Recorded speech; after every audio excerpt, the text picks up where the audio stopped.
વિશ્વકર્માની દીકરી સંજ્ઞા સાથે થયા. આ સંજ્ઞાને આપણે શું નામે ઓળખીએ છીએ? રાંદલમાં તરીકે ઓળખીએ, રન્નાદેવ તરીકે ઓળખીએ છીએ. એ રન્નાદેવ શબ્દ ક્યાંથી આવ્યો? તો કે સૂર્યનારાયણ રાજા છે નવખંડના, અને એની પત્ની એને રાણી કહેવાય. રાણી માટે શબ્દ છે સંસ્કૃતમાં રાગની, એનો અભ્રંશ થઈને રાંદલ ને રન્ના છે. સાચું નામ છે એનું નામ સંજ્ઞા દેવી. આ સંજ્ઞા અને સૂર્યના લગ્ન થયા, એનાથી એને 3 સંતાન થયા. એક તો શ્રાદ્ધદેવ મનુ થયા, અને એક જોડિયા સંતાન થયા, યમ અને યમી. યમ એટલે યમરાજા. યમરાજા પણ સૂર્યનારાયણના દીકરા છે. અને યમી એટલે યમના મહારાણી, જે આ મથુરામાં વહે છે ને, વૃંદાવનમાં વહે છે, એ જ યમના મહારાણી ભગવાન સૂર્યના દીકરી છે. પણ હવે આ સંજ્ઞા દેવી છે ને, નાનપણથી બહુ કોમળ હતા, અને ભગવાન સૂર્યનું તેજ તો એ તેજ સહન નહોતા કરી શકતા. એટલે એને વિચાર્યું કે મારે હવે, પહેલાના સમયમાં એવું નહોતું કે હવે તમતાર આપણે બીજો ગોતી લેવો. પહેલા તો જ્યારે વળાવે ને ત્યારે કહેતા કે રસ્તામાં ક્યાંક કૂવો આવે ને તો કૂવો પૂરજે, પણ પાછી ન આવતી. એટલે મારા સંજ્ઞા દેવી વિચાર્યું, રાંદલમાં વિચાર્યું કે બાપને ઘરે પાછું ન જવાય, પણ કરવું શું? એ તો દેવી હતા, પોતાના શરીરમાંથી પોતાના જેવી એક મૂર્તિ બનાવી અને એનું નામ આપ્યું છાયા. આ છાયા દેવીને ભગવાન સૂર્યનારાયણની સેવામાં મૂક્યા અને પોતે વનમાં વયા ગયા. વનમાં એકલી સ્ત્રીથી તો રહેવાય નહીં, એટલે શું કર્યું? તો કે ઘોડીનું રૂપ લીધું. ઘોડી રૂપે વનમાં એકલા રહી છે. આ બાજુ સૂર્યનારાયણને તો કઈ ખબર નહીં, કાયમ નવખંડ ધરતીને ઉજાળવાને, એને ઉદર ભરવા, પાલન પોષણ કરવા નીકળી જાય. સાંજે થાક્યા આવે, ખાઈ પીને હોઈ જાય, કઈ ધ્યાન રહ્યું નહીં. પણ એક દિવસની વાત છે કે જેવા ઘરે આવ્યા ને, એનાથી પણ છાયા દેવીને સૂર્યનારાયણથી 3 સંતાનો થયા. એક થયા મનુ, અને બીજા જોડિયા સંતાનો થયા તપ્તી અને શનિ. તપ્તી એટલે તાપી નદી, જે સુરતના કાંઠે વહે ને, સુરત જેના કાંઠે છે એ તાપી નદી, એ પણ ભગવાન સૂર્યની પુત્રી છે. અને શનિ, આપણે જે શનિ ગ્રહ કહીએ, એ પણ ભગવાન સૂર્યનારાયણનો દીકરો છે. છાયા માર્તંડ સંભૂત કહેવાય છે. એટલે હવે શનિ છે ને, નાનપણથી થોડા અળવિતરા હતા. સુરત છે ને ભગવાન સૂર્યનારાયણનું શહેર હતું. સુરતનું જૂનું નામ સૂર્યપુર છે, પછી નવા નવા નામ આવતા જાય. આ હરિદ્વારનું પહેલા નામ હતું માયા હતું. કેમ? તો કે તમે બધા આવો છો, પણ એક વાત યાદ રાખજો, બધા હરિદ્વારમાં આવે પણ માયા દેવીના દર્શને કોઈ નથી જતું. કાલે અમે ગયા હતા. માયા દેવી છે ને, આ હરિદ્વાર ક્ષેત્રના મુખ્ય દેવી છે. બીજા બધા દેવતાઓ ગૌણ છે, પણ મુખ્ય દેવી માયા દેવી છે. એના દર્શન કરવા જોઈએ, તો જ આ તીર્થનું ફળ મળે. તો આપણે વાત કરતા સૂર્યપુરની. સુરતનું સાચું નામ સૂર્યપુર છે, કે જે ભગવાન સૂર્યનારાયણનું શહેર છે. એટલે જ કર્ણને ન્યા છે પર અગ્નિદા દેવા ગયા હતા. સૂર્યપુત્ર હતો ને, એટલે 3 પાનના વાળ નજીક હજી પણ કર્ણના અગ્નિ સંસ્કારની જગ્યા છે. તો હવે આ બાજુ સૂર્યનારાયણ એક વખત ઘરે આવ્યા. યમરાજા અને શનિ બે બાંધતા હતા, એ ઝઘડતા હતા. નાના છોકરાઓ તો બાંધે, તો એમાં ભૂલ હતી શનિની. પણ છાયાએ છે ને માર્યું કોને? યમરાજાને. સૂર્યનારાયણ આવીને જોયું, હજી તો થાક્યા આવ્યા હતા, એને જોયું કે આવું કેમ? ભૂલ હતી શનિની અને માર્યું યમરાજાને. આમાં કઈક ભેદ છે. માને કોઈ દીકરો વાલો દવલો ન હોય, એને બધી આંખો હરખી હોય, તો આવું કેમ કર્યું? એને તરત જ કડકાઈથી પૂછ્યું, દેવી આવું કેમ કર્યું તમે? ભૂલ હતી આ શનિની, એ અળવિતરાય કરતો હતો, તમે યમરાજાને કેમ માર્યું? આ યમરાજાનો પગ ખોજવાડી દીધો, એવું તમે માર્યું? ત્યારે છાયા દેવી કીધું કે આ દીકરો છે ને મારો નથી, આ દીકરો મારો છે. એ એવું કેમ કહો છો? તો કે હું તમારી પત્ની સંજ્ઞા નથી, હું તો છાયા છું. તમારા પત્ની તો ક્યાંક વયા ગયા છે, મને તમારી સેવા મૂકી. ભગવાન તો સૂર્યનારાયણ તો સાક્ષાત નારાયણ છે. તરત જ આંખો બંધ કરીને જોયું તો વનમાં સંજ્ઞા દેવી ઘોડી રૂપે રહેતા હતા. એટલે તરત જ ભગવાન સૂર્યનારાયણ પોતે ઘોડા રૂપે ત્યાં ગયા છે. સૂર્યનારાયણ માં રણનાદેને ની આગળ ગયા. રાંદલમાં એમ થયું કે આ પતિદેવ આવી ગયા એટલે ભાગવા ગયા, પણ ભગવાન ઘોડા રૂપે નાચવા લાગ્યા. એટલે માં રણનાદે રાજી થયા. ચોખ્ખી જ વાત છે ને, ઘરવાળી અને એનો પતિ ડિસ્કો કરે, નાચે તો ઘરવાળીને મજા જ આવે. ભગવાન સૂર્યનારાયણ નાચ્યા ને એટલે રાંદલમાં રાજી થયા. ઘોડાને ઘોડી રૂપે ત્યાં ગયા અને ત્યાં એને 2 સંતાનો થયા. પણ હવે ભગવાન સૂર્યનારાયણ ને રાંદલમાં 2 ઘોડા ઘોડીનું રૂપ લઈને હતા ને, એટલે દીકરા તો થયા આખું શરીર પુરુષ જેવું, પણ મોટા ઘોડા જેવા થયા, જેને અશ્વિની કુમારો કહેવાય. અશ્વિની એટલે ઘોડી, એના 2 સંતાનો થયા એટલે એને અશ્વિની કુમારો કહેવાના. એના નામ તો છે નાસત્ય અને દશરથ. આ અશ્વિની કુમારોને દેવતાઓએ સ્વીકાર્યા નહીં. ભાઈ તમારા મોટા ઘોડા જેવા આવા દેવતા ન હોય કે. ત્યારે એ અશ્વિની કુમારોએ ભગવાન શિવની ઉપાસના કરી અને એનાથી એને ભગવાન શિવે વેદ વિદ્યા, જેને આજની ભાષામાં કહીએ તો ડોક્ટરી વિદ્યા શીખવાડી અને દેવોના વૈદ્ય થયા. અને દેવતાઓને આજ્ઞા કરી કે આજથી તમારા વૈદ્ય આ તમારે કઈ રોગ આવે ને તો આની પાસે જાઓ. આ અશ્વિની કુમારની જગ્યા પણ ત્યાં સુરતમાં છે, એક આખો વિસ્તાર છે અશ્વિની કુમાર. ત્યાં એક વૈદરાજનો ઓવારો છે, જ્યાં ભગવાન શિવ સ્વયં વૈદરાજ તરીકે પ્રગટ થયા હતા અને અશ્વિની કુમારોને ડોક્ટરી વિદ્યા શીખવાડી. એટલે જ એ વૈદ્ય બન્યા છે.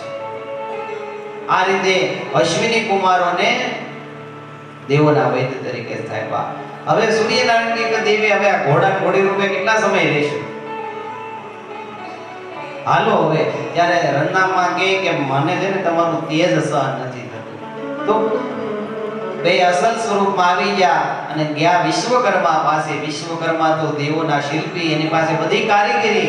ભગવાન સૂર્યનારાયણને હરણ ઉપર ચડાવી અને તેજ ઘસીને થોડું ઓછું કરી નાખ્યું અને ઈ તેજમાંથી સુદર્શન ચક્ર, ત્રિશૂળ અને તલવાર બનાવ્યા. જે ત્રિશૂળ છે ભોળાનાથને આપ્યું, ચક્ર ભગવાન વિષ્ણુને આપ્યું ને તલવાર છે માં ભવાનીને આપી. એટલે જ આપણે એની પૂજા કરીએ છીએ. ત્રિશૂળ ને તલવારની આપણે પૂજા એટલે કરીએ છીએ. એ સૂર્યનારાયણનો તેજ છે. અને પછી ભગવાન સૂર્યનારાયણને માં રાંદલમાં ઘેરે આવ્યા ત્યારે છાયાદેવી કે હું મારું શું? રાંદલમાં કે તું પણ સાથે રહે અને મારી જ્યાં પૂજા થશે ને ત્યાં તારી પૂજા થશે. જા, હું તને આશીર્વાદ આપું. એટલે જ રાંદલમાં લોટા તેડાય ને, એક લોટો નથી તેડાતો, 2 હોય. એમાં એક રાંદલમાં હોય ને બીજા છાયાદેવી હોય. અને જ્યારે સાંજે ભુવાને બોલાવીને ઘોડો ખોદવાની વિધિ આવે, એ બીજું કાંઈ નથી. એ રાંદલમાંને યાદ કરાવવામાં આવે કે ઘોડા રૂપે ભગવાન સૂર્યનારાયણ નાચ્યા હતા, એટલે રાંદલમાં રાજી થાય. એટલા માટે ઘોડો ખોદવાની વિધિ છે. બાકી એમાં દાણા જોવાની કોઈ વાત નથી. માતાજીને તમે શ્રદ્ધાથી પૂજો એટલે ફળ આપે જ, એ પહોંચી જ જાય ગોવણીઓ. પણ સાચી વિધિ તો એ ઘોડો ખોદવાની એટલે જ. સૂર્યનારાયણ ઘોડા રૂપે નાચ્યા હતા એટલે જ એક પગ ઊંચો રાખી અને નાચવામાં આવે. અને ત્યાં રાંદલમાં અમે રાસ લઈને તો ઘોડાને કેમ ડાબલા પછાડતા હોય એમ પગ પછાડીને બેનો રાસ લે. એકે છંદે બીજે છંદે ઈ જે ગાય ને ત્યારે પગ પછાડીને ગાવા મુકામ આવે. ઘોડા રૂપે માં અને સૂર્યનારાયણ ગાતા, એટલે એ યાદ કરાવવા આ ગાવામાં આવે છે. આ સૂર્યનારાયણની વંશની કથા છે.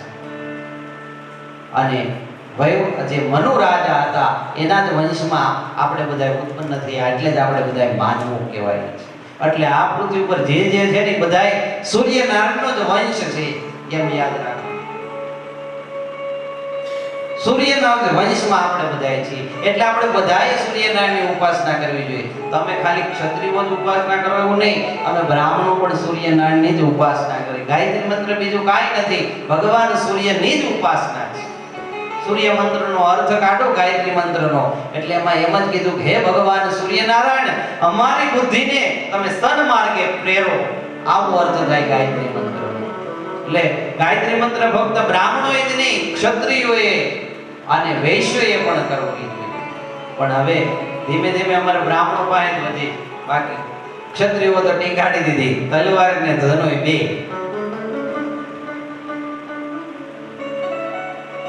પણ થોડીક સૂર્ય ઉપાસના જરૂરી છે.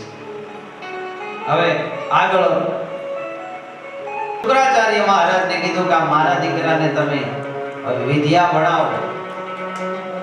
શુક્રાચાર્યના બે પુત્રો છે, શંડ અને અમર, બંનેને બોલાવ્યા અને કીધું કે મારા દીકરાઓને તમે વિદ્યાભ્યાસ ભણાવો. વિદ્યાભ્યાસ માટે શંડા અને મર્ક બે લઈ ગયા છે પ્રહલાદને, અને દૈત્ય નીતિ શીખવાડે છે. પણ જે ખાલી હોય ને એને ભરી શકાય, ભરેલું હોય ને કેમ ભરી શકાય? દૈત્ય નીતિ પ્રહલાદજી ભણ્યા નથી. એક વખત પ્રહલાદજી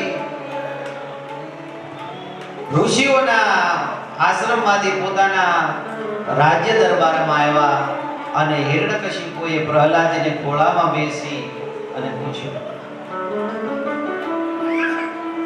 કે હે પુત્ર, તે જે સારું શીખ્યું હોય ને એ મને જણાવો. ત્યારે પ્રહલાદજીએ જવાબ આપ્યો, તત સાધુ મન્યે સુરવર્ય દેહિનામ સદા સદ્વિઘ્ન ધિયામ સદ્વિગ્રહા हित्वात्मपादं गृहमन्धकूपं वनं गतो यद्धरिमाश्रयेय. હું તો એ જ સારું માનું છું કે ઘરરૂપી અંધારિયા કુવામાં આત્માનું અધઃપતન થાય છે, માટે એને છોડીને વનમાં જઈ હરિનો આશ્રય કરવો એ જ ઉત્તમ છે. પિતાજી, મારા અનેક જન્મો થયા છે, આ જીવ અનેક વખત પશુ પક્ષી બન્યો છે, સંસારમાં સ્વાર્થ વિના બીજું છે શું? આ વાત સાંભળીને હિરણ્યકશિપુને કહ્યું કે આ નીતિ તો આપણી છે નહીં, આ તો આત્મજ્ઞાન છે, આ તો દેવતાઓનું જ્ઞાન છે. આવું કોણે તને ભણાવ્યું? સંડાવર્ગને બોલાવીને પૂછ્યું કે તમે આવું ભણાવો છો? ત્યારે સંડાવર્ગ ધ્રુજતા કહેવા લાગ્યા કે મહારાજ, આ અમારું ભણાવેલું નથી, આ તો અમને ભણાવ્યો, ઉઠા ભણાવ્યો છે. આ એની મનની વાતો છે. લાગે છે કોઈ દેવતાઓ કે ઋષિ મુનિઓ ચોરી છુપી ત્યાંને ભણાવતા હશે. હિરણ્યકશિપુએ ખડકાઈથી કીધું કે હવે ધ્યાન રાખજો અને દૈત્ય નીતિ શીખવાડો. આવી વાતો ક્યાંથી શીખે? ચંડામર્ક પાછા પ્રહલાદજી પાસે લઈ ગયા છે. પ્રહલાદજીને સાથે લઈ ફરીથી આશ્રમમાં ગયા, ફરીથી એને કડકાઈથી શિક્ષા આપવા લાગ્યા. જો પ્રહલાદ, આવી વાતો નથી કરવાની, દૈત્ય નીતિ શીખવાની છે. પણ પ્રહલાદજી કાંઈ જવાબ આપતા નથી. શંડ અને અમર્ક ભણાવે તો ખરા, પણ એ વિદ્યા એને ઉતરતી નથી. ભણેલાને કેમ ભણાવી શકાય? હિરણ્યકશિપુને થયું કે હવે તો કાંઈક દીકરો મોટો થયો છે, તો સુધરો છે, લાવ જઈને પૂછું. અને પૂછ્યું કે હે બેટા પ્રહલાદ, શું શીખ્યો? જણાવો. ત્યારે ફરીથી પ્રહલાદે જવાબ આપ્યો, શ્રવણમ કીર્તનમ વિષ્ણુ સ્મરણમ પાદ સેવનમ અર્ચનમ વંદનમ દાસ્યમ સખ્યમાત્મનિવેદનમ इति पुंसार्पिता विष्णो भक्ति चेन्न તે ભગવત્યધ્યા તન્મન્યેધિતમુત્તમમ. આ પ્રમાણે વચન સાંભળ્યાને અને હિરણ્યકશિપુના મનમાં બહુ ક્રોધ ઉપડ્યો છે. આ શ્લોકનો અર્થ છે કે ભગવાનની 9 પ્રકારની ભક્તિ બતાવી છે. શ્રવણ, કીર્તન, સ્મરણ, પાદ સેવન, અર્ચન, વંદન, દાસ્ય અને સખ્ય અને છેલ્લે આત્મ નિવેદન. આ 9 પ્રકારની ભગવાનની ભક્તિ છે. આ 9 પ્રકારની ભક્તિ એક એક પગથિયા ચડીને ભગવાનને પ્રાપ્ત કરી શકાય છે. આ વાત કરીને અને હિરણ્યકશિપુને ક્રોધ ચડ્યો, પ્રહલાદને ખોળામાં બેસાડ્યો તો પકડીને સીધો જ ઘા કર્યો કે આ દુષ્ટ ક્યાંથી આવું ભણીને લાવે છે. ચંડામાર્કને બોલાવ્યા. ચંડામાર્કે કીધું કે મહારાજ એ અમારી વાત માનતો નથી ને આવી નવી નવી વાતો કરે છે. હિરણ્યકશિપુએ કીધું કે જાઓ દુષ્ટને મારી નાખો. પ્રહલાદને મારવાના ઘણા પ્રયત્નો કરવામાં આવ્યા. એને પર્વત ઉપરથી નીચે ગબડાવવામાં આવ્યા પણ પ્રહલાદને કંઈ થયું નથી. ભયંકર સમુદ્રની અંદર વચોવચ નાખવામાં આવ્યા, ડુબાડવાના પ્રયત્નો કરવામાં આવ્યા પણ એનાથી એને કંઈ થયું નહીં. ભગવાન નારાયણ દરેક જગ્યાએ રક્ષા કરે છે. હાથીઓના પગ નીચે કચડાવે, ધગધગતા અંગારા ઉપર નાખવામાં આવે, ભયંકર વિષવાળા સર્પને વીછીઓના ભરેલા કુંડમાં એને નાખવામાં આવે છે. મગર ભરેલા તળાવની અંદર એને નાખવામાં આવે પણ એનો વાળ વાંકો થતો નથી. ખૂબ પ્રયત્ન કર્યા છે હિરણ્યકશિપુએ પણ દરેક વખતે ભગવાન પ્રહલાદનું રક્ષણ કરે છે. કાળકોટડીમાં પૂરવામાં આવ્યા, ખાવા પીવા આપવામાં આવતું નથી, ભૂખ્યાને તરસ્યા રાખવામાં આવે, કદાચ મરી જાય પણ ભગવાન સાક્ષાત લક્ષ્મીને આજ્ઞા કરે. લક્ષ્મીમાં કાળકોટડીમાં ભગવાન ના પરમ ભક્ત પ્રહલાદને જમાડી જાય છે. જેવા કાળકોટડીમાંથી કાઢે તો પેલા જેવા જ આનંદિત ને હૃષ્ટપુષ્ટ જોવે. હિરણ્યકશિપુને ખૂબ ક્રોધ આવ્યો કે હવે આનું કરવું શું અને કઈ રીતે મારું. ત્યાં જ એની બેન હોલિકા આવીને કીધી કે મોટા ભાઈ તમે ચિંતા હું કામ કરો, મને અગ્નિદેવે ચુંદડી આપી છે, આ ચુંદડી ઓઢી અને હું ચિતા રચીને બેસી જાઉં, ચુંદડીને કારણે હું તો નહીં બળું પણ આ બળીને ભસ્મ થઈ જશે. હિરણ્યકશિપુને વાત ગમી ગઈ કે આ તો હારી વાત કહેવાય. મોટી કાષ્ઠની ચિતા રચાવવામાં આવી, છાણા અને લાકડાની ગોઠવીની ચિતા બનાવી અને હોલિકા પોતાના ભત્રીજા પ્રહલાદને ખોળામાં લઈ ચુંદડી ઓઢીને બેસી અને અગ્નિદાહ દેવામાં આવ્યો. ભડભડ કરતો અગ્નિ ઉત્પન્ન થયો પણ પ્રહલાદજીને તો સેજે બીક નથી. કેમ તો કે અગાઉ પણ જે સર્પો હતા ને ફૂલની માળા બની ગઈ, એના માટે અગ્નિ જ્વાળાઓ પણ શીતળ છાંય લાગી રહી હતી. ભગવાને લીલા કરી અને ચુંદડી સીધી જ હોલિકા ઉપરથી પ્રહલાદને ઉડાઈ ગઈ અને હોલિકા બળવા લાગી. હોલિકા સળગી ગઈ, પ્રહલાદનો વાળ પણ વાંકો નથી.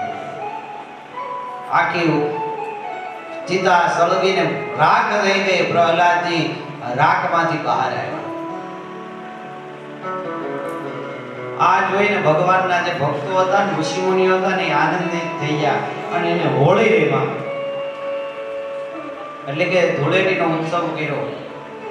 એકબીજા ઉપર રંગ ઉડાડ્યા અને જે અસુરો અને દૈત્યોની હતા ને એને આ ગમ્યું નહીં એટલે એને આ રોકવા માટે રાખ ને છાણ ને ઉડાડવાનું શરૂ કર્યું.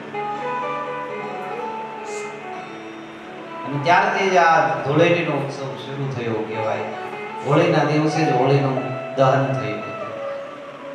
તો આ રીતે પ્રહલાદને કાંઈ થયું નહીં.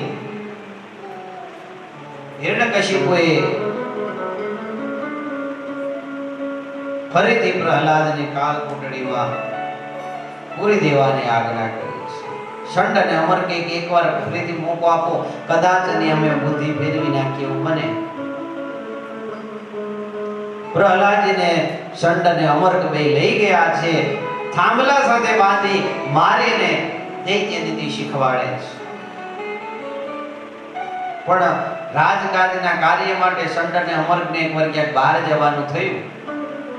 બધા દૈત્યના જે બાળકો છે ને એ આવીને પ્રહલાદને કે પ્રહલાદ તું કઈ સમજતો કેમ નથી, ગુરુની વાત કેમ માનતો નથી, માર ખાય છે, તને વારે વારે મારવામાં આવે છે, તને અગ્નિમાં નાખવામાં આવે, દરિયામાં નાખવા મળે, વાત સમજે. તારા બાપની તને બીક નથી લાગતી? ત્યારે પ્રહલાદ કે મારા ઉપર આ જગતના બાપનો હાથ છે, આવા સામાન્ય બાપને હું બીક લાગે?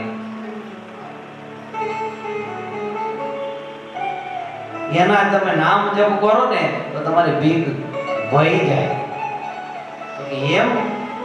તો કે હા હાલો મારી હારે તમે નામ બોલો.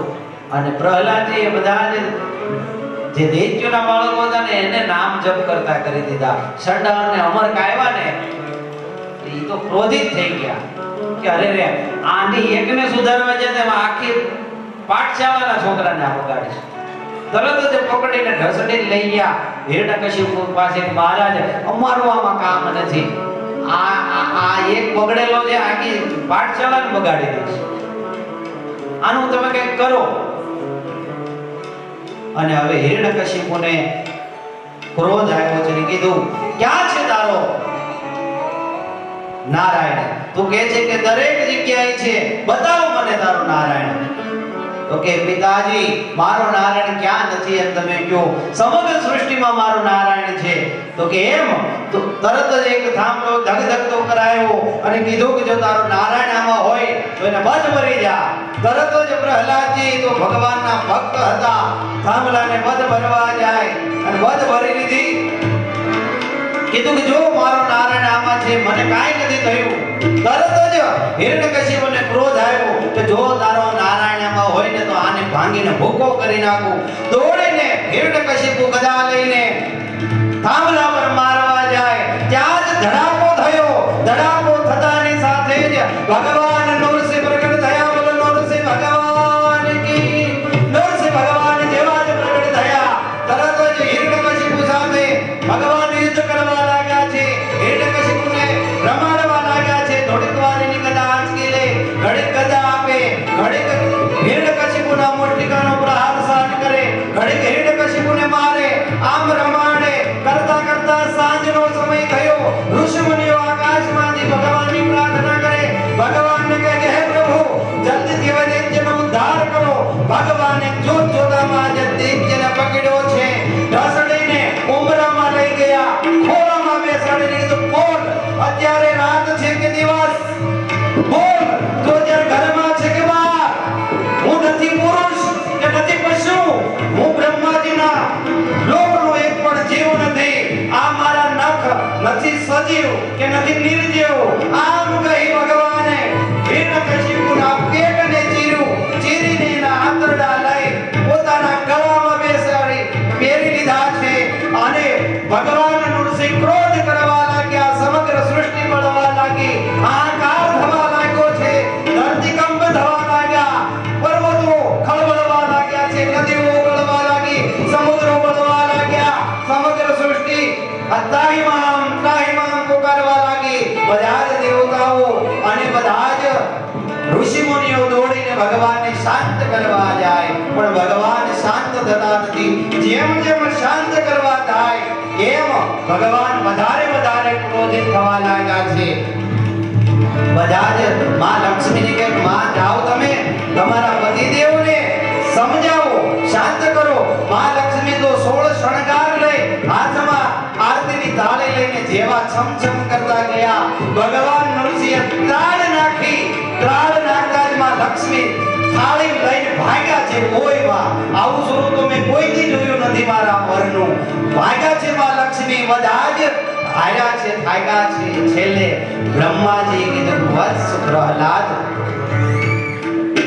જા બેટા ભગવાને તારા માટે જ આ રૂપ ધારણ કર્યું છે જા બેટા તું એના સામે જા એ જ નારાયણ તારાથી જ શાંત થશે કારણ કે એને ક્રોધ પણ તારા માટે જ કર્યો છે પ્રહલાદજી એકદમ નિર્ભય થઈ અને ભગવાનની સામે નિર્ભય ડગલે જાય છે પ્રહલાદજી જેવા જ ભગવાનની સામે આવ્યા ભગવાને ક્રોધનો ત્યાગ કર્યો છે અને પ્રહલાદજીને ભગવાને ખોળામાં બેસાડી જેમ સિંહ પોતાના બાળકને ચાટે એમ ભગવાન પ્રહલાદજીને ચાટવા લાગ્યા છે જે સુખ ક્યારે લક્ષ્મીને નહોતું મળ્યું એવું સુખ ભગવાન આજે પ્રહલાદજીને આપ્યું છે પ્રહલાદજી ઉપર ભગવાને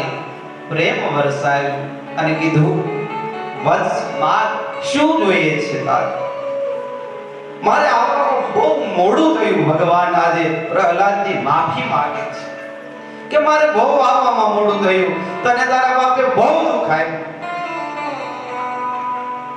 હું તને બચાવવા આવવામાં બહુ મેં મોડું કર્યું છે બેટા મને પ્રહલાદ માફ કરજે ત્યારે પ્રહલાદજી કહે ના ના આપે મોડું નથી કર્યું માં બેટા શું જોઈએ છે પ્રહલાદજી કહે આપ મળ્યા મારે બીજું જોઈએ શું મારે તો કાંઈ નથી જોતું પણ જો તમે આપવા જ ઈચ્છતા હો ને તો મારા બાપની સદગતિ કરો ગમે એવો તો મારો બાપ છે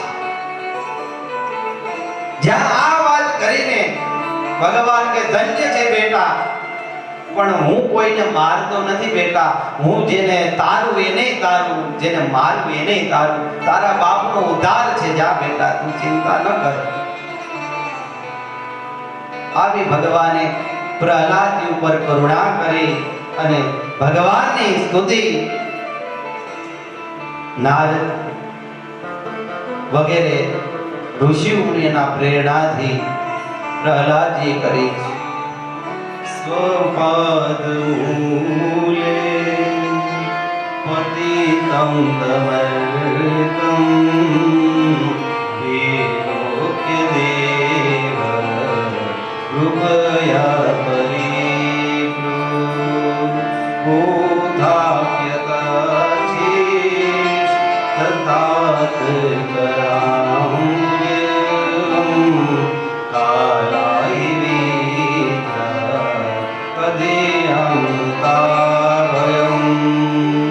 ભગવાનની આવી પ્રહલાદજી સ્તુતિ કરી સ્તુતિ કહી ત્યારે ભગવાન કહેવા લાગે બેટા પ્રહલાદ તને મારી ભીખ ન લાગી મારા ભયંકર સ્વરૂપને જોઈ મારી પત્ની લક્ષ્મી પણ ભાગી ગઈ તને ડર ન લાગ્યો ત્યારે પ્રહલાદજી કહે કે બાપની કોઈ દી ભીખ દીકરાને લાગતી છે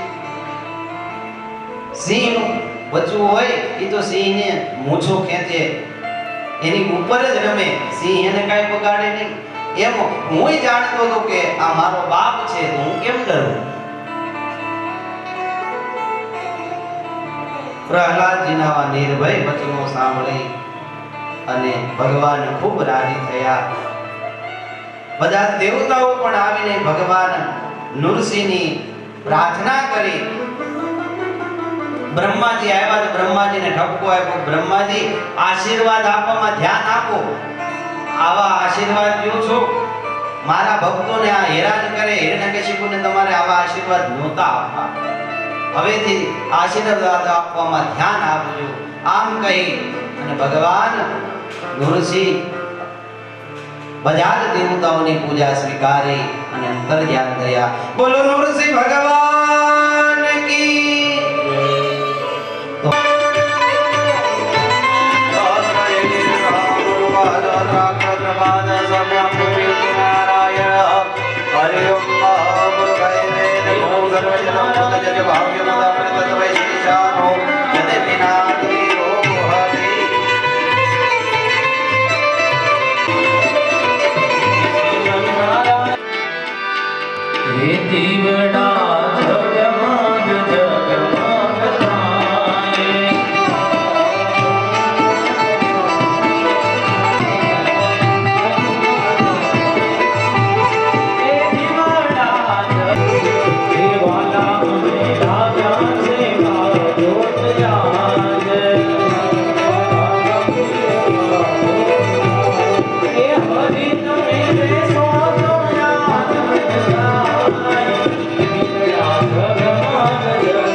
सर्वाणि च पापानि सप्तजन्मान्तर्गतानि च तानि सर्वाणि नश्यन्तु प्रदक्षिणां जले जले देवाभिवन्दनं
तैयारी करजो। भगवान वामन भगवान राम प्रागट्य अने भगवान कृष्ण प्रागट्य काल थशे नंदोत्सव थशे एटले एनी तैयारी करजो। आज सौने जय श्री कृष्ण, जय माताजी। काल फरे बोलीशुं। सहस्रकोटि युगधारणे नमो नमः। ई कळशमां पधरावी देवाना। वम वरुणाय नमो नमः।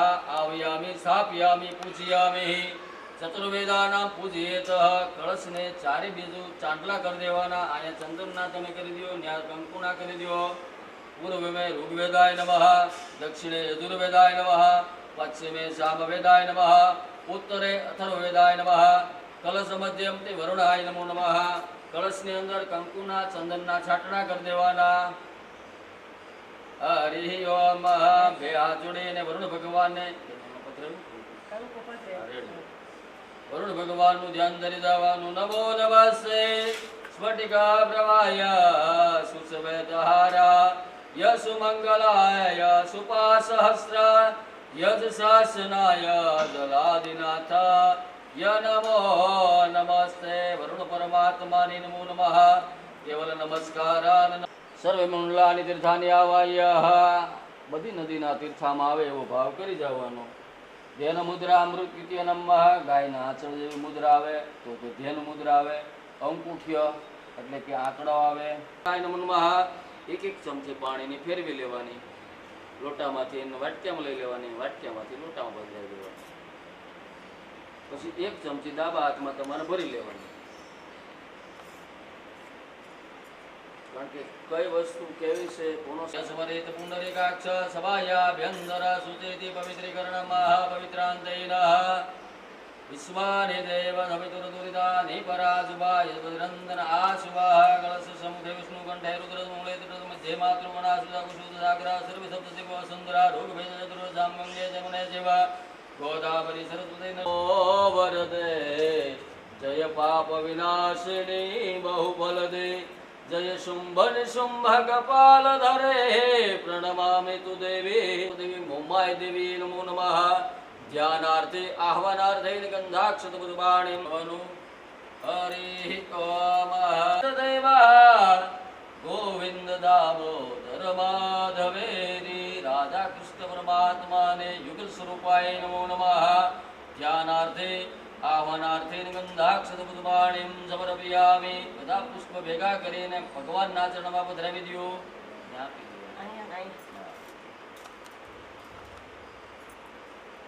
આગતમ સુસ્વાગતમ ચોખાના બબે દાણા હાથ મારા પુષ્પ પણ કરવાના છે. મહાદેવીએ શિવાય સતતમ નમઃ નમઃ પ્રકૃતે વદરાય નિયતાય વૃણતાસ્મતઃ શરણાદેવા નારાયણી નમોસ્તુતે મા નારાયણી નમોસ્તુતે મેલડી માત કી જય મોગલ માત કી જય સોનબાઈ માત કી જય પિતૃ નારાયણ દેવ કી જય દ્વારિકાધીશ કી જય अपने अपने गुरु महाराज की जय अपने अपने माता पिता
सच्चिदानंद रूपाय विश्वोत्पत्त्यादि तापत्रय विनाशाय श्री कृष्णाय वयं पुष्टिमार्गीय सर्वज्ञ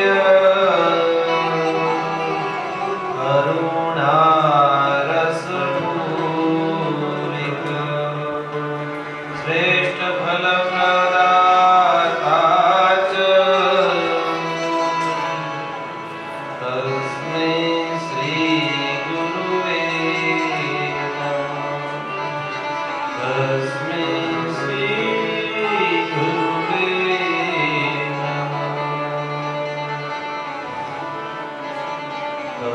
करारविन्देन पदारविन्दं मुखारविन्दे विनिवेशयन्तं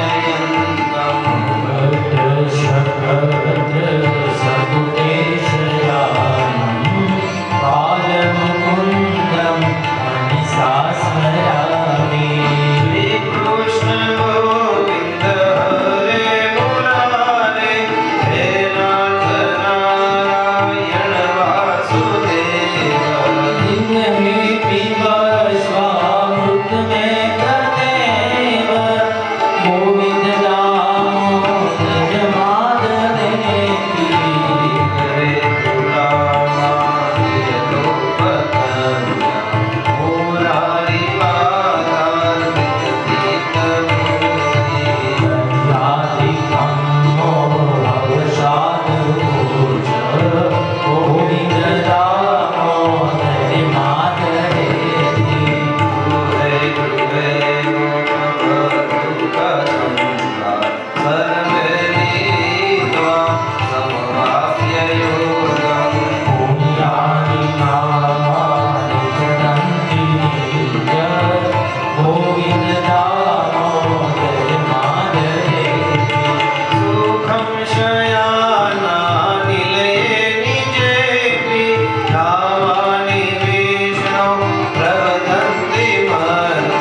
अनुसार प्रेम सहित गादी धरू पधारी पवन कुमार बोल श्री द्वारिकाधीश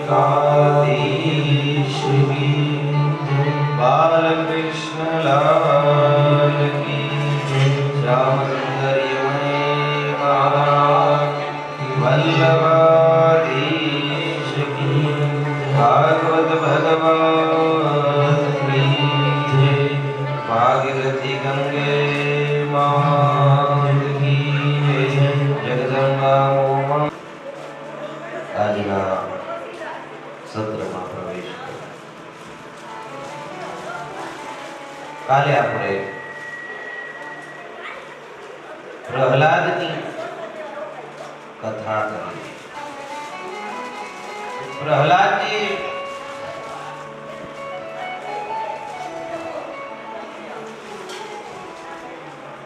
ભગવાનની ભક્તિ કરી અને પ્રહલાદને ઉગારવા ભગવાને સ્વયં નૃસિંહ અવતાર ધારણ કર્યો. નૃસિંહ અવતાર એ ભગવાનનો ક્રોધાવતાર છે.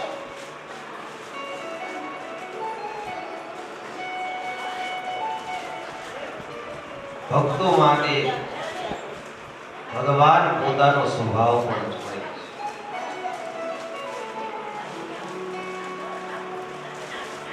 ભગવાન વિષ્ણુ ભગવાન નારાયણ એ સત્વ સ્વરૂપ છે, શાંત સ્વરૂપ છે. ભગવાનને વિષ્ણુને આપણે પ્રાર્થના કરીએ ને તો ગાય શાંતાકારમ ભજગશયનમ. ભગવાન કેવા છે? શાંતાકાર. પણ ભક્ત માટે ભગવાન પોતાનો સ્વભાવ પણ છોડી અને શાંતાકારને બદલે ક્રોધાવતાર વિના છે. આ ભગવાનની કરુણા છે. બીજું, ભગવાન મા બાપ ના ઉદરે નથી આવ્યા, મા બાપથી નથી પ્રગટ્યા. થાંભલાને બાપ બનાવી ભગવાન પ્રગટ થયા. કેમ? તો કે હિરણ્યકશિપુએ પૂછ્યું કે તારો ભગવાન આ થાંભલામાં છે? તો પ્રહલાદજી કીધું હા. અને જ્યાં ભક્તની હા, મારો ભગવાન ત્યાં. જ્યાં ભક્તની હા હોય ત્યાં ભગવાન પ્રગટ થાય છે. પ્રહલાદજી ભગવાનની સુંદર સ્તુતિ કરે છે.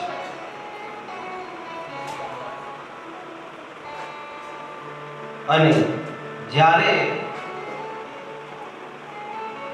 ભગવાન શાંત થઈ ગયા અને પ્રહલાદજીને કીધું કે બેટા પ્રહલાદ, વત્સ પ્રહલાદ, કંઈક માગ. ત્યારે પ્રહલાદજી શું કીધું? મમ પ્રલોભય. હે ભગવાન, મને પ્રલોભન આપ. કેમ?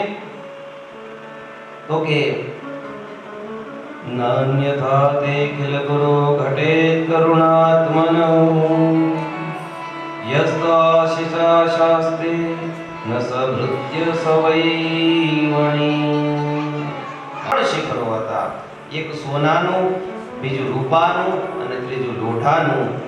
અને તે પર્વત ઉપર એવા અનેક દેવાંગનાઓ ક્રીડા કરતી હતી. ગંધર્વો કિન્નરો પણ ત્યાં ક્રીડા કરતા. પર્વતમાં ગજેન્દ્ર નામે એ મોટો હાથી પોતાના વિશાળ કુટુંબ સાથે રહેતો હતો. મદ જરતો હાથી કુટુંબ કબીલા સાથે ફરતો ફરતો ક્રીડા કરવાને પાણી પીવા માટે સરોવર કાંઠે આવ્યો છે.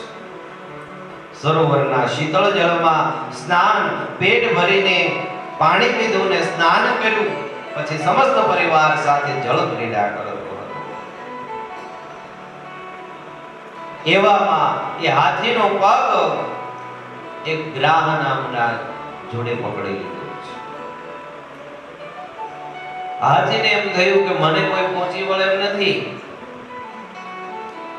હમણાં જ આ મગરને હું બહાર ફેંકી દઉં એમ કરી પગ ખેંચવા લાગ્યો. પણ સ્થળના જીવનું બળ સ્થળમાં હોય ને જળના જીવનું બળ જળમાં હોય. મગર ગજેન્દ્ર ઉપર ભારે પડવા લાગ્યો, ધીમે ધીમે એને ખેંચવા લાગ્યો છે. બધી આથણીઓ ગજેન્દ્રને સૂંઢ વડે પકડીને બહાર ખેંચવા પ્રયત્ન કરે, પણ જેમ જેમ આથણીઓને હાથી બળ કરે એમ એમ મગર વધારે બળ બતાવી અને ગજેન્દ્રને અંદર ખેંચે છે. બધી આથણીઓ થાકી ગઈ છે અને વિચાર્યું કે હવે આને બચાવી નહીં શકાય, એટલે હાથીને એકલો મૂકી બધી આથણીઓ બહાર નીકળી ગઈ છે. હાથી એકલો, ગજેન્દ્ર એકલો બળ કરે છે બચવા માટે. ખૂબ પ્રયત્ન કર્યા, ધીમે ધીમે ગલાડું થઈ ગયું છે, તોય પ્રયત્ન કરવાના શરૂ રાખ્યા. મોઢું ડૂબ્યું, આંખો ડૂબી, હવે તો ખાલી સૂંઢ બહાર રહી છે. અને ત્યારે ગજેન્દ્રને પૂર્વના સંસ્કારને કારણે ભગવાનની યાદ આવી છે અને ભગવાનની એને સ્તુતિ કરી છે. ઓમ નમો ભગવતે તસ્મે યદૈતચિદાત્મકં પુરુષાયાદિબીજાય પરેશાય વિધિમહી યસ્મિન્નિદં યતચ્ચેદં યેનેદં યૈદં સ્વયં યોસ્માत् પરસ્માચ્ પરસ્તં પ્રપદ્યે સ્વયં ભુવં. જ્યાં આમ સ્તુતિ કરી ભગવાન ગરુડજી પર વિરાજમાન થઈ શંખ ચક્ર ગદા પદ્મ ધારણ કરી અને વૈકુંઠથી સીધા જ એ ત્રિકૂટ પર્વત પર પધાર્યા છે. અને ભગવાને જોત જોતામાં જ પોતાના સુદર્શન ચક્ર છોડી અને એક ગ્રાહનું મસ્તક કાપી ગજેન્દ્રનો ઉદ્ધાર કર્યો છે. જેવા ભગવાન આવ્યા ને, ખાલી સૂંઢ બહાર હતી, સરોવરમાં કાંઈ નહોતું. શાસ્ત્રો કહે પત્રમ પુષ્પમ ફલમ તોયમ યો મે ભક્તા પ્રયચ્છતિ. ભગવાન કહે છે કે મને પત્ર પુષ્પ ફળ કે જળ કાંઈ જે પણ ભાવથી મને અર્પણ કરે છે ને એ હું સ્વીકાર કરું છું. ગજેન્દ્રએ જ્યાં કમળનું ફૂલ હતું એ લઈ પોતાની સૂંઢ વડે અને ભગવાનના હાથમાં આપ્યું. ભગવાનના હાથમાં હજી પણ એ કમળનું ફૂલ છે. નારાયણ હજી પણ હાથમાં કમળનું ફૂલ રાખે છે અને એ ફૂલ ગ્રહણ કરી અને ગ્રાહનો વધ કર્યો, ગજેન્દ્રનો ઉદ્ધાર કર્યો. અને બંને ભગવાનની સ્તુતિ કરીને ભગવાનના ધામમાં ગયા છે. તે સમયે ભગવાન ઉપર દિવ્ય પુષ્પોની વૃષ્ટિ થઈ. બોલો ભક્તવત્સલ ભગવાન કી. આજે ગજેન્દ્ર હતો એને અંત સમયે ભગવાનની યાદ આવી ગઈ અને ભગવાન આવ્યા અને ભગવાનને એને કમળનું પુષ્પ આપ્યું છે. આજે થોડીક રૂપક કથા છે. ગજેન્દ્રએ ફૂલ કમળનું જે આપ્યું ને એ બીજું કાંઈ નહીં પણ એનું મન છે. ગજેન્દ્ર ક્યાં ડૂબતો હતો તો કે આ સરોવરની અંદર, ક્ષીર સમુદ્રની, એટલે એ ક્ષીર સમુદ્ર એટલે આ સંસાર સાગર. એમાં જીવ પેલા આવે, ખૂબ આનંદ મંગળ કરે, એના લગ્ન થાય, એના સંતાનો થાય, પણ એને ખૂબ જ આનંદ પ્રમોદ મળે, પણ ધીમે ધીમે કાળ નામનો ગ્રાહ એનો પગ પકડી લે. એટલે આપણી ઉંમર થાય એટલે ધીમે ધીમે પગ દુખવા માંડે. પગ દુખવા માંડે ને એટલે સમજવાનું કે હવે મગરે પગ પકડ્યો છે. તઈ પછી શું કરવાનું? ધીમે ધીમે પગ પકડાય ને એટલે ધીમે ધીમે ખૂણામાં ખાટલો ઢળાય.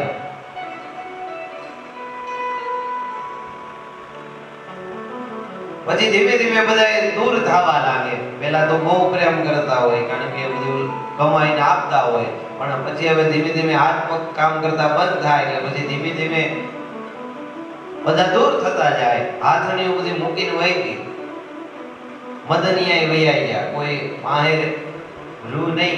પછી કાળાને લડવાનું કોણ રહે ને, જીવને એકલા ને રહે. ત્યારે પછી જો ભગવાન યાદ આવી જાય અને પોતાનું મન કમલરૂપી પુષ્પ કેમ અર્પણ કર્યું ગજેન્દ્રએ, એમ પોતાનું મન જો ભગવાનના શરણમાં લાગી જાય તો કાળરૂપી મગરથી ભગવાન બચાવી લઈને પોતાના ધામમાં લઈ જાય. આ કથાનો આસ્થા છે.